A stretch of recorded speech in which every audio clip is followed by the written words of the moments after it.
NRC খনক লৈ আছু সন্তুষ্ট নহয়, আমিও নহয়, আপুনিও নহয়, কোনো নহয়। আমি এটা বিচাৰি আছো যে 20% আৰু 10% পুনৰীক্ষণ। গতিকে সেইটো যদি আমি কৰাব পাৰোঁ, এতিয়ালৈকে সুপ্ৰিম কোৰ্টে মানা নাই, কিন্তু মোৰ বিশ্বাস যে কোনোবা এটা সময়ত আমি মনাব পাৰিম। গতিকে কিন্তু এটা কথা সুপ্ৰিম কোৰ্টে কৈছে যে বিদেশী বহিষ্কৰণৰ ক্ষেত্ৰত এনআৰচিৰ কোনো সম্পৰ্ক নাই। এনআৰচিত নাম থাকিলেও ই যদি বিদেশী তাক খেদিব পাৰি। ড্ৰাফট এতিয়াতো এনআৰচিটো ফাইনেল এনআৰচি হৈ গ'ল ন, এতিয়াতো ড্ৰাফট এনআৰচি নাই শব্দত, মানে ফাইনেল এনআৰচি হ'লেও এনআৰচিখন এনেকুৱা বস্তু নহয় যে এনআৰচিত মই ভুল কৰি সোমাই গ'লোঁ মানে কামটো হৈ গ'ল। যদি মেট্ৰিক পৰীক্ষা আপুনি বেলেগে বহি পাছ কৰে তেতিয়াহ'লে আপুনিতো ৰিজাল্টটো কেঞ্চেল কৰিব পাৰে। ধৰক মোৰ হৈ বহিলে জয়ন্ত মল্লবৰুৱা, পাছ কৰিলোঁ, পিছত প্ৰমাণ হ'ল যে মই বহা নাছিলোঁ, জয়ন্ত মল্লবৰুৱাহে বহিছিলে, পাছ কৰিলেওতো পাছটো ফেইল হ'ব নহয়। গতিকে এনআৰচিৰ নামটোৱে বহুত মানুহে ভাবিছে যে এনআৰচিৰ নাম সোমাল মানে মই স্বদেশী হৈ গ'লোঁ, তেনেকুৱা কথা নহয়। এনআৰচিত নাম থাকিলেও যদি উপযুক্ত প্ৰমাণ থাকে আমি তাক আইনৰ গণ্ডিৰ মাজলৈ আনিব পাৰিম। ৰিজেকশ্যন শ্লিপ দিয়া হ'ব, কিন্তু ৰিজেকশ্যন শ্লিপ দিলেতো খেদা নাযাব নহয়। গতিকে যি ৰিজেক্ট আছে তাক চব কেছ হ'লে কিমান বছৰ কেছটো চলিব? নাই কিমান বছৰ কেছটো চলিব? সেইকাৰণে পুছবেক কৰি দিওঁ, সোনকালে হৈ যাব। এই কেছ মামলাক বিশ্বাস কৰি থাকিলে এতিয়া লাভ নহ'ব আৰু, যিহেতু সুপ্ৰিম কোৰ্টৰ সাংবিধানিক বিচাৰপীঠে আমাক দিছে যে খেদি দিয়াৰ অধিকাৰ অসম চৰকাৰৰ আছে। এতিয়াতো এইটো আইন বিৰুদ্ধ কথা নহয়, এইটোতো জাষ্টিছ সূৰ্যকান্তে দিয়া এটা জাজমেণ্ট হয়। এইটো মই ক'লে ক'ব এই আইন বিৰুদ্ধ কথা কৈছে। পুছবেক শব্দটো কোৱা নাই, remove, he can be removed. So' removed and pushback শব্দটো এতিয়াৰ পৰা পুছবেক নকৈ ৰিমুভ কৰি দিম বুলি ক'লে হৈ গ'ল। কথাটো শব্দটো একে, মিনিংটোতো একেই। আৰু এটা বস্তু আছে তাতে, remove from Assam and India, অকল মাত্ৰ অসমৰ পৰাও খেদি দিব পাৰি। যদি আমি ভাবোঁ যে তেওঁলোক বেলেগ কোনোবা ৰাজ্যৰ পৰা আহিছিলে, থ্ৰু আছাম বা অসমলৈকে ডাইৰেক্ট অহা নাছিল, অমুক ৰাজ্য দি আহিছিল, যি ৰাজ্যলৈ আহিছিল সেই ৰাজ্যলৈকেও আমি পঠাই দিব পাৰোঁ। একখন খুব ভাল হয়, কেতিয়াবা আপোনালোকে পঢ়িব, যে foreigners can be removed and এভিক্টেড।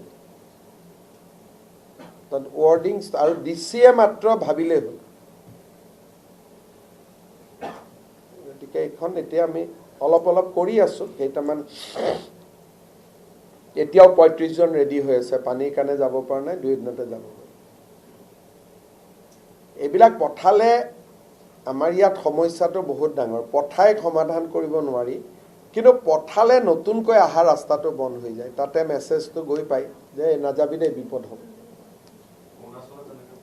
অৰুণাচলে মাজে মাজে পঠাই থাকে কাৰণে এটা মানুহৰ মনত ভয় এটা থাকে। আমাৰ ইয়াত ভয়টো একেবাৰে নোহোৱা হৈ গৈছে, কাৰণ জানে এইবোৰ rejection slip, tribunal, high court, supreme court, আৰু এজন হৰ্ষ মণ্ডল বুলি মানুহ আছে, তেখেতে গোটেই কেছবিলাক কৰোৱাই দিয়ে।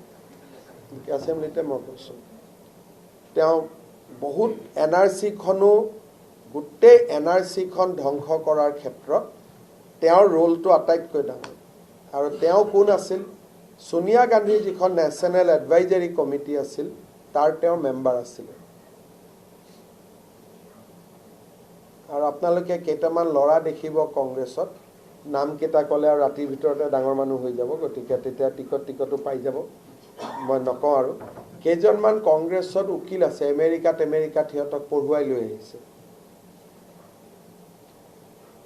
পিছত ব্যক্তিগতভাৱে মোৰ পৰা নাম লৈ ল'ব, নামকেইটা ক'লে আকৌ সিহঁতে টিকেট পাই যাব, মই সহায় কৰা টাইপৰ হ'ব।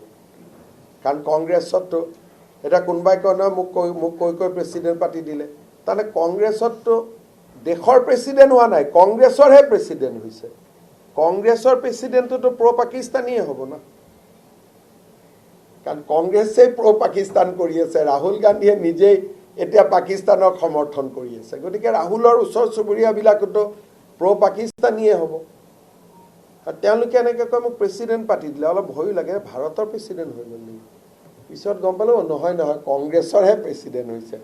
কংগ্ৰেছৰ প্ৰেচিডেণ্ট প্ৰ' পাকিস্তানী হোৱাটোতো এটা স্বাভাৱিক ঘটনা, এইটোতো কোনো নিউজে নহয়। কাৰণ য'ত চাৰেণ্ডাৰ ক'ব পাৰে এইটো সাধাৰণ কথা। গতিকে মই নামটো ক'ব খোজা নাই, আপোনালোকে অলপ ইনকুৱাৰী কৰিব। দুই এজন উকিল ঘূৰি ফুৰে, তেওঁলোকক কেনেকৈ NRCখন বেয়া কৰিব লাগে বাহিৰা কাণ্ট্ৰিত ট্ৰেইনিং কৰোৱাই লৈ আহিছে ল ডিগ্ৰী নামত। আৰু তেওঁলোকে হৰ্ষ মণ্ডলৰ লগত ঘূৰি ফুৰে ইয়াত আহিলে। আৰু কংগ্ৰেছতো নতুনকৈ এজন দুজন স্প'ক্সমেনো হৈছে, এইবিলাক কি জমছেৰ আলি তালি এই ধৰণৰ মানুহবিলাক। কট্টৰ এজন মানুহো খেদিব নালাগে, গোটেই ইক' ছিষ্টেমটোৱে তেনেকুৱা হৈ গৈছে।